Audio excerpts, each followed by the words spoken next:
O espiritismo, ao enfrentar o problema social, não se limita a explicar as injustiças sociais tomando-as como efeitos de causas remotas, porque o determinismo espírita, ou seja, a lei de causalidade moral, não é fatalista.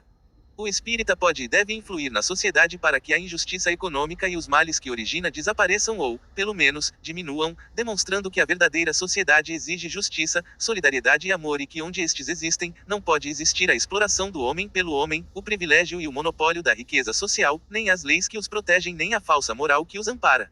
Pois não é possível conciliar a riqueza com a miséria se esta não renuncia às suas pretensões de estabelecer prerrogativas iníquas que tornam infelizes a maioria dos seres humanos.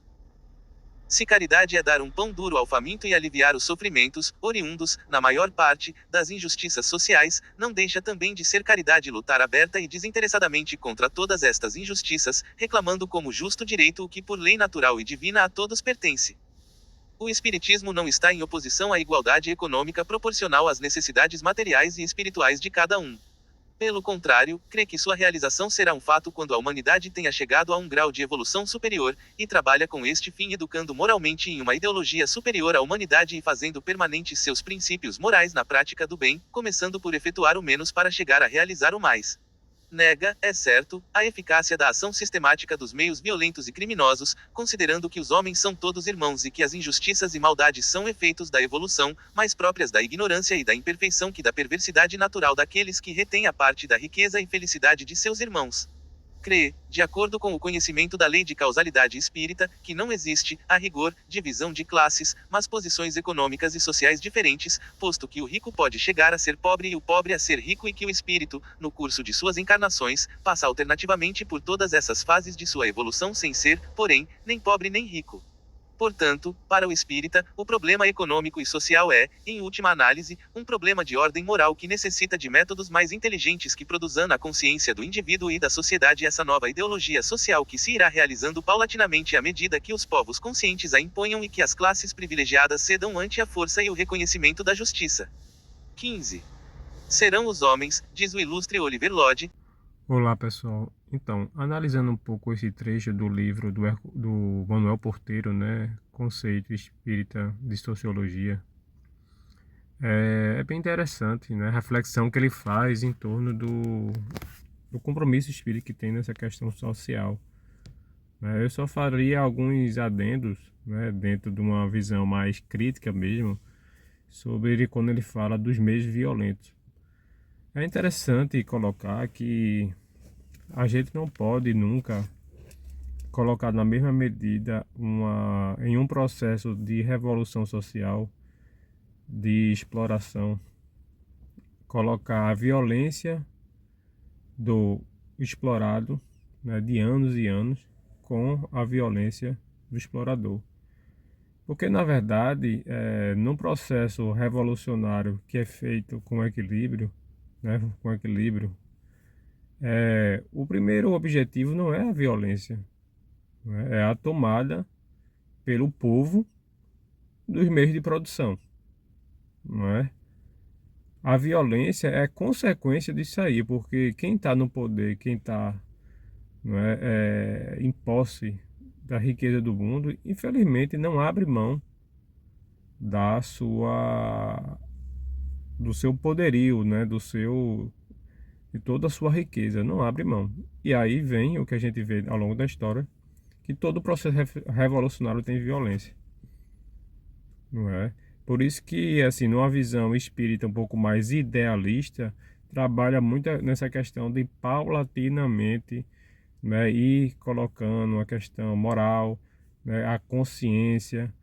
Mas a gente sabe que isso na prática, isso tem que vir junto com uma ação do indivíduo na sociedade na questão da transformação.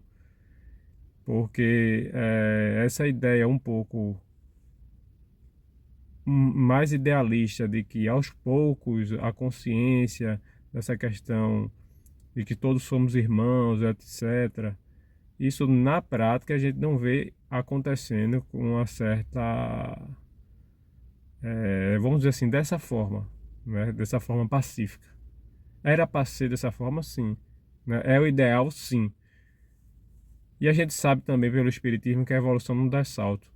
Mas como a gente vive num mundo de contradição, não é?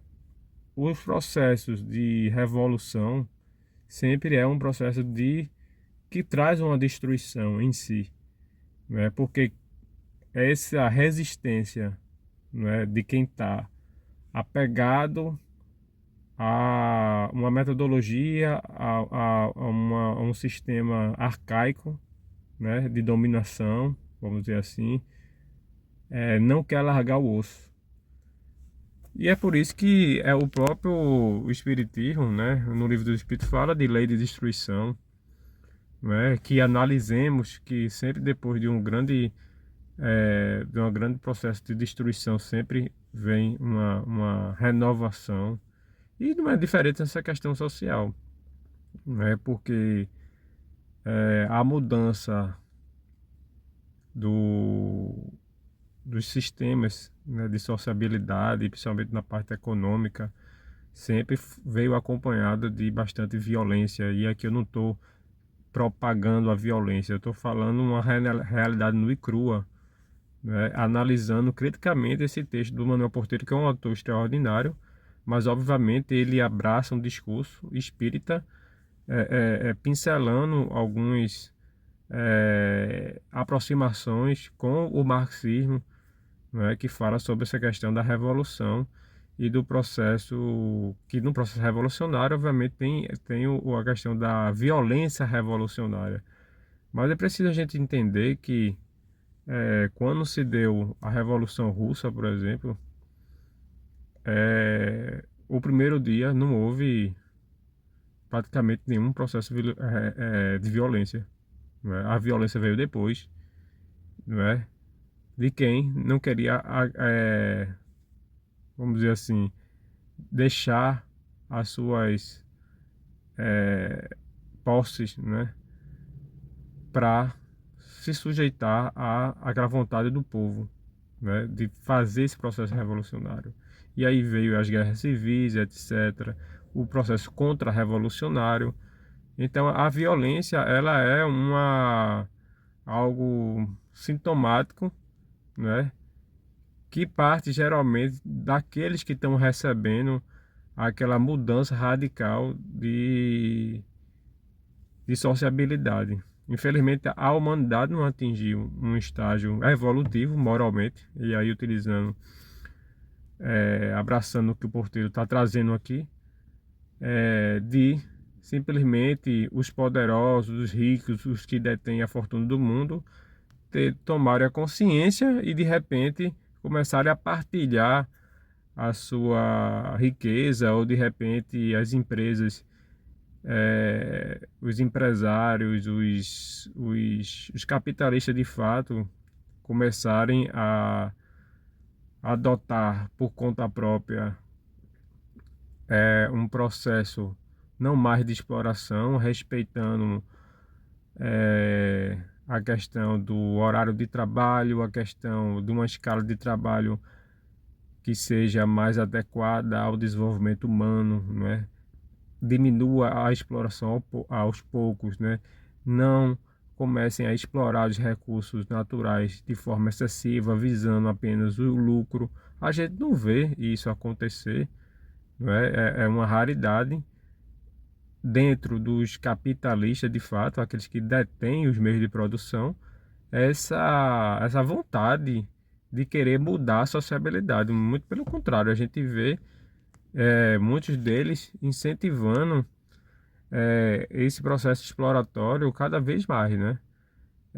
São contra, por exemplo, pagar mais impostos e etc, etc. Então, dentro dessa contradição que é o mundo material, fica difícil a gente imaginar, se não for de uma forma idealista, um processo de mudança brusca que não venha acompanhado de uma violência, né? Dessa contra-revolução de quem não quer largar o osso.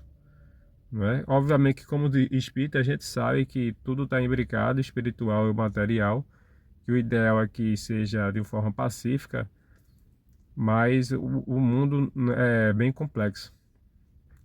E é por isso que o espiritismo ele tem um papel interessante, já linkando com o vídeo anterior, nessa sua ação política de consciência.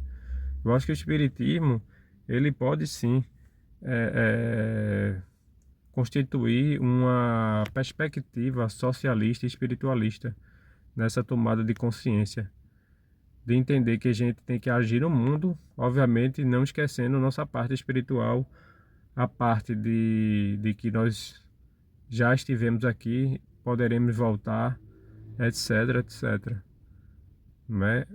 Aliando, né? Ligando essa parte material com o espiritual e por aí vai, né? Sempre com o pé no chão, não perdendo a nossa essência, que é uma essência espiritualista, mas não caindo também numa venda de ilusão, achar, por exemplo, que a gente está no momento onde, para a mudança necessária, achar que o caminho, por exemplo, é não fazer protesto, não tensionar quem está no poder em nome de um discurso de que no futuro, mais na frente, quando os seres humanos estiverem moralmente mais avançados, a gente vai mudar, mas a mudança depende de nós, né? A gente não pode estar com esse discursozinho, que é um discurso que agrada para quem está no poder. É muito cômodo para quem está no poder, dizendo, isso é assim mesmo, a evolução não dá salto, o capitalismo está aí, deixa ele continuar, né? Não vamos fazer protesto,